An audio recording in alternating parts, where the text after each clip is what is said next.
Throughout history and across different cultures, hairstyles have been used as a symbol of cultural expression, identity, and even resistance. Visual artist and educator Justin Beatty comes from a mixed background of Native American and African American heritage. He joined me for a conversation about the history and cultural significance of several hairstyles and the intersections that exist between Indigenous and Black cultures.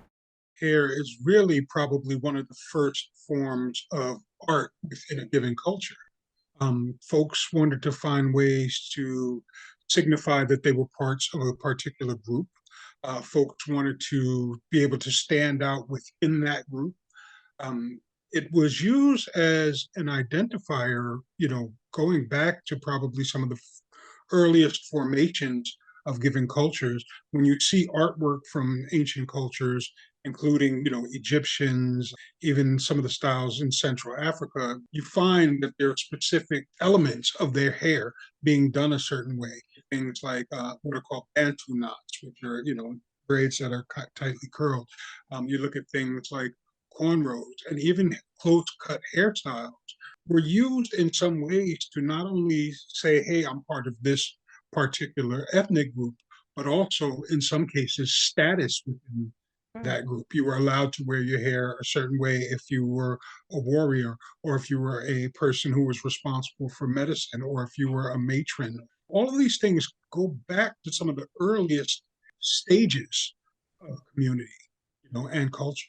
I know that I was reading also that during enslavement in America, a lot of those who were enslaved actually communicated things through their cornrows.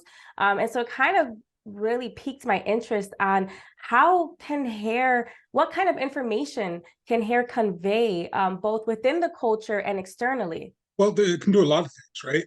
As I said, it can be a signifier of your status if people are aware of the culture. But in things like cornrows, it was used to, in some cases, actually be maps, right? To say, follow this path. Um, Things were used, like cornrows were used to hide rice and seeds, information in terms of, notes or particular elements of a community. So somebody would say, hey, I have this thing, that means that I'm part of this community. It's a pretty well documented fact that this was something that was necessary. It became a means of survival and protection to use your hair as a means of survival and security. It seems that within the Black community, hair has always played a really important part, from afros to cornrows, dreadlocks to braids. How have we seen Black hair reflect Black history throughout the years? In the 70s, 60s, and 70s, looking at the Afro, that was a statement about, hey, this is our natural state of hair. We don't need to do anything to it. And I'm going to grow it out so that you can see it. You can't deny that I'm here. It was a identity of invisibility in the 50s where people weren't seen as, human.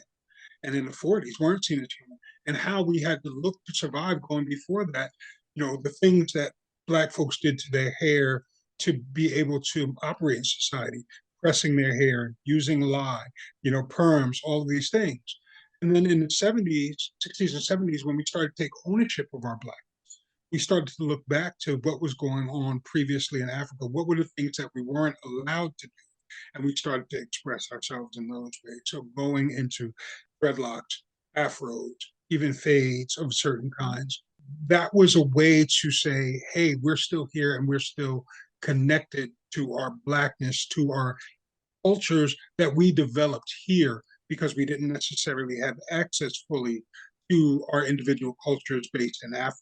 Now you're starting to see very intricate braiding patterns. You're starting to see people using color, people actually using accessories in the hair, where the beads are entwined and braided into the hair and not just on the end. Hair and fashion shows, people are really pushing the limits of what you can do with hair. But all of that still holds to the aesthetic that is accepted by a particular community, right? Because that's where it comes from. What is acceptable is determined by culture and by accessibility to culture. When you see something that's kind of outside of that, you go, oh, I'm not so sure. But when you see stuff that's part of it, It's grown out of all of this time and out of cultures evolving over time. So And I want to expand on that because it's really fascinating and interesting. In the past several years, we've seen this country have a racial reckoning, and I think there's also been some increased attention on hair discrimination. But you touched on it a little bit. How have professional and social situations affected cultural hairstyles and the people who wear them? How have we seen that play out? you have people that feel, okay, I have to conform in order to be able to have a job and take care of my family, right? That's a standard. What is accepted as professional wasn't necessarily developed with our cultures in mind. Then you have the opposite of that, where it's not a matter of the professionalism itself as much as it's a matter of saying, this is who I am, and I should be allowed to be who I am in every context, whether it's in the workspace, in home space, recreational space. That should not dictate what I'm allowed to do. And Justin, you come from a mixed cultural background of Native American and African American heritage. When it comes to hair, how have you seen these two cultures intersect?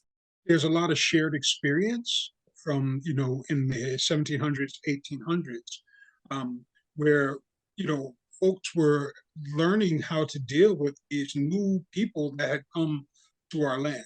We were seeing, as indigenous folks, we were saying, okay, there's now new people coming here that we don't know, but we're seeing how a segment of that population is being treated similar to how we're being treated. So we have a mutual cause here in our liberation that we need to work towards. Then going forward, with the redlining of neighborhoods, who's allowed to live where?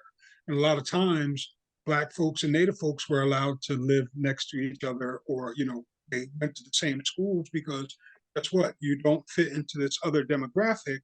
And so, you're not really welcome here.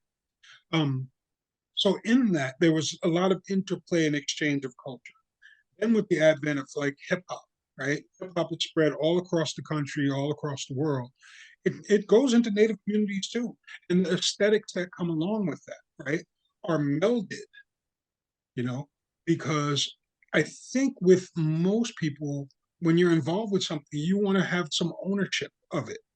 You want to feel like it belongs to you. So I've seen, Native folks wearing, modified versions of clothing that fits the hip hop aesthetic, Mm-hmm. right? You see it with sports stuff all the time because, like, a lot of times within like hip hop aesthetic, people wear basketball jerseys, football jerseys, et cetera, et cetera.